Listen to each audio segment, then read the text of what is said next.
పెద్దపల్లి జిల్లా ముస్తియాలలో మహిళా దినోత్సవం సందర్భంగా తన స్నేహితురాలికి వివాహం జరిపించింది ఓ డాక్టర్.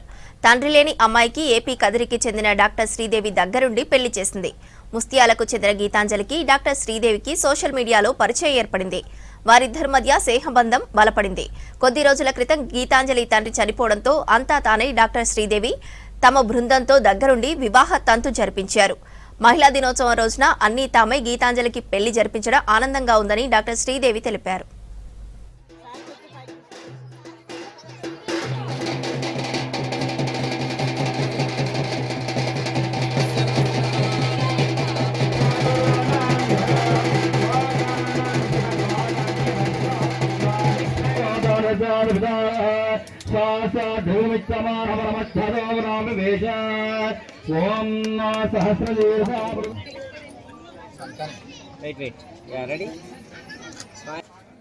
సో నాకు పెళ్లి చేసే వాళ్ళు ఒకరు ఉండాలి వెనక నుంచి అని చెప్పేసి అడిగింది తను.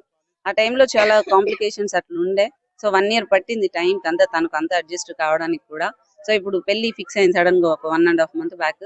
సో మేమంతా ఆల్రెడీ తనతో అటాచ్ అయినాం కాబట్టి అందరం మా ఇంటి బిడ్డ, మా ఇంట్లో అది అక్క వచ్చు చెల్లి వచ్చు అందరం ఒక్కొక్కటి అనుకున్నాం. అందరం కలిసి పెళ్లి చేస్తాను, బాధ్యత ఒక్కొక్కటి తీసుకున్నాం. మనీ మీకు చాలా మంది అడిగారు, మీకు మనీ ఇవన్నీ చేయడానికి ఎక్కడి నుంచి వస్తుంది సార్? నేను మనీ కనుక బయట నుంచి తీసుకుంటే ప్రతి ఒక్కరికి లెక్క చెప్పాలి, నాకు అంత ఓపిక లేదు. అండ్ రెండోది, నేను ట్రీట్మెంట్ కి డబ్బులు తీసుకున్నా కూడా నువ్వు మంచి మనిషి కోసం ఏం చేసినావు అని 10 సంవత్సరాల తర్వాత నన్ను అడుగుతారు. ఈరోజు నన్ను అడగడానికి ఎవడో లేడు, ఎందుకంటే నేను అన్ని ఫేర్ గా చేసినాను. సో లబ్ధి పొందిన వాళ్ళు కూడా ఇక్కడనే అందరూ ఉన్నారు. సో ఒక మనిషి మంచి ఆలోచనలతోటి ఉంది, మంచి హ్యాబిట్స్ తోటి ఉంది, మనం ఏదైనా సాధించగలం అని నమ్మినప్పుడు చుట్టుపక్కల అందరూ బాగుంటారు. అలా వేల మంది ట్రాన్స్ఫార్మ్ అయ్యారు. అలా మారిన వాళ్ళల్లో కూడా ఇక్కడ ఉన్నారు. అలాగే ఈ పెళ్లి కూడా చేస్తాను. అంటే తనలో ఉన్న మంచి నేచర్ని నేను గ్రహించాను వెరీ స్టార్టింగ్ లోనే. సో మంచి అమ్మాయి ఎందుకు అలా ఇంట్రోవర్ట్ గా ఉంటుంది అని చెప్పి నేను చాలా తనతో అటాచ్మెంట్ పెంచుకున్నాను. 1 year 1.5 year తర్వాత వన్ ఫైన్ డే నాకు కాల్ చేసింది, అమ్మ పోయింది నాకు నీకే ఫోన్ చేయాలనిపించింది అని.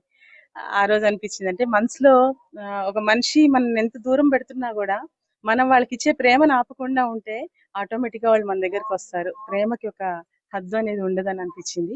ఈ చార్లెట్ హోమ్ మా సూర్యాపేట నాది కూడా, అక్కడ చార్లెట్ హోమ్ ఉందన్నమాట.